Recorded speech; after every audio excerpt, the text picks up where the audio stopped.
Welcome back. If you haven't met yet, my name is Tamara. I'm a full-time work-from-home mom of 5 boys.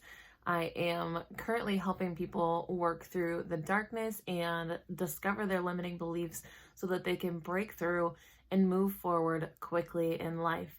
Today, I want to talk about depression. I had someone reach out after reading my book, I Am Enough Because I Say I Am. If you don't have your copy, go to tamaragfogel.com. I'll put the link down below and grab your copy.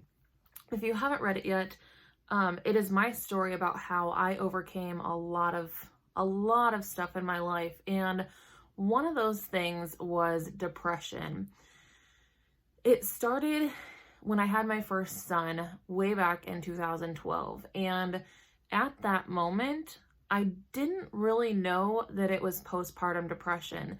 I had mentioned it to my doctor and she's like, no, this is normal. You cry a lot after having a baby because your hormones are, shifting and doing whatever they need to do to get back to normal. So I brushed it off, and there were many nights where I sat and I would lay my son on the air mattress in front of me and I would look at him emotionless while he cried on the air mattress. And looking back, I'm able to see that that wasn't normal. And it was so frustrating that a doctor would tell me that it was normal, to tell me that basically what I was feeling was invalid, and to be able to say, like, I think I have depression, and her to just slough it off. I was like, this isn't okay. It's something that I struggled with for a very long time. And to be straightforward, I was undiagnosed for 7 years. That is a long time to be battling with something that you have no idea how to handle, and you want to be different, you want to be happy, you want to feel normal, but that depression just sneaks up over and over and over again. Postpartum depression is something that I had with our first son, and then our third son, and then while I was pregnant with our 5th son. And by the time I got pregnant with our 5th son, I was like, I can't do this anymore. I was spending so much time tucked into the couch, and all I did was get up to take care of the kids. I would change diapers, I would, do meals, and that was about the extent of it. I completely went away from social media. I stopped contacting people, and I just sat in the couch feeling helpless and binge watching TV series for hours and hours on end. I felt emotionless, and I knew that something had to be different.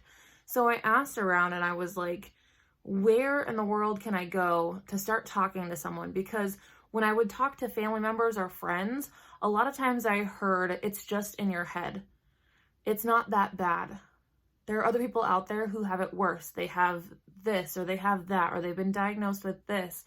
And it was always frustrating because people always invalidated my feelings. We have a right to feel anything and everything that we feel in our system.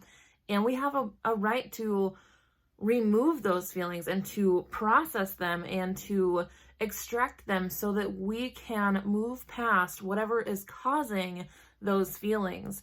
And in these moments, I was not able to process my feelings because people were like, no, you're okay. Like, just get over it. So I was like, yeah, I'm okay. Like, let's do this.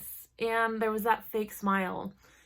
And I lived my life fake smiling through a lot of stuff. And when I was finally able to go to a therapist, we started digging through all the stuff that I had been through in the past. And when I started revealing that stuff, I started reliving every single thing that I went through again and again and again and again.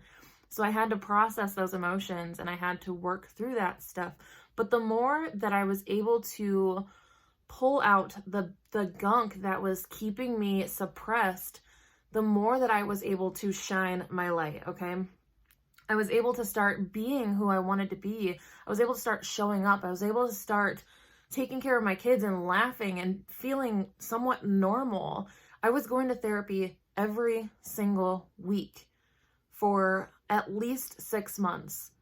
And then we backed it down to every other week. And now to this day, I go to therapy every other week, every other Tuesday, because I know how important it is for me to go to therapy. For me, therapy is taking out the trash. I go to the therapist to vent about my week or 2 weeks, and I vent about, what's going on in my life and what feels good and what doesn't feel good. And it allows me to talk through what's going on around me. So that way, when I go home, I have released that stuff with the therapist and I leave it in his office. And when I leave, I'm a lot lighter. I feel like I can breathe again. So for me, going to a therapist is like taking out the trash. It allows me to dump my thoughts and it allows me to gain a new perspective. If he hears something and he can reflect it back to me and be like, do you see this way or do you see it this way? And then when he asks, I'm like, oh wait. And I can make that shift so that event doesn't have that same hold on my life anymore. I'm able to connect it to a new perspective and a new belief. So then it makes it that much better. So, yes. So by sharing this, it's my hope to normalize how you're feeling. Okay? It's okay to feel sad, to feel lonely, to feel down. But as someone who has been there and as someone who has processed all the things, side note, everyone is different, okay? And I'm not saying this is not a get over it statement. I would never, ever, ever say that to anyone, but I am saying that there is stuff that can possibly help. There are options out there for you to be able to work through the things, and sometimes that's just not enough. Okay, but to be able to lighten the load just a little bit, to be able to pull back the layers so that you can reveal your light even more, I want to offer to sit down and journal, to process those thoughts that make you feel a certain way. There are things that come up that we're like, dang, that sucks. Why does it suck? For me recently, it was being alone. I talk more about this on the podcast about getting uncomfortable, but being alone for me was a traumatic experience. So it caused feelings in my stomach and my neck that made me feel really, really bad. Once I was able to sit down and I just started journaling, I started writing everything that came to my mind about being alone. And I dumped 4 pages worth of information that I didn't realize I was storing about being alone. And I was able to see that as a young child, being alone meant sexual abuse. It meant rape. It meant trauma. There was so much about being alone. I felt unsafe. I felt like I was unprotected. I felt vulnerable. I felt like a victim. So now that I've been able to process through that just within a short amount of time, in the beginning, it takes a lot of time to work through stuff. And it takes a lot of time, trying to shift your perspective, but getting help helps. If you need that help, you can set up a free 30-minute call with me. I'll also have that link below. But work through that stuff. Journal, and if you need help with journaling, I also have that episode on the podcast as well. Journaling isn't always sitting down and writing on paper. Journaling can be this, doing a video. Journaling can be doing voice memos. I do voice memos every single day. Just talking and releasing and moving what needs to be moved. It allows me to get to the good stuff that I can share with you. So what is it that is coming up for you? What is it that you need to process? What is it that you can do to just take that next tiny step of getting to a better place, getting to a better mental state? If you want to sit in the pit for right now, that's okay. But don't stay there forever. Life is too short to sit in that pit forever. You have so much time left. I want to help you stand up. And if it means emailing me to vent, or if it means messaging me on here to vent, commenting below, whatever it is, reach out and get that help that you need. I'm here for you, and I will be the first to say that it is possible to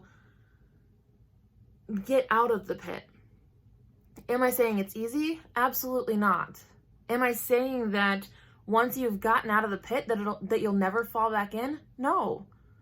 I still go to therapy every other week because I know how important it is for me to stay out of that pit. I have too much to do in this life to go back to where I was, to go back to that couch and sit down and do nothing for a month, an entire month.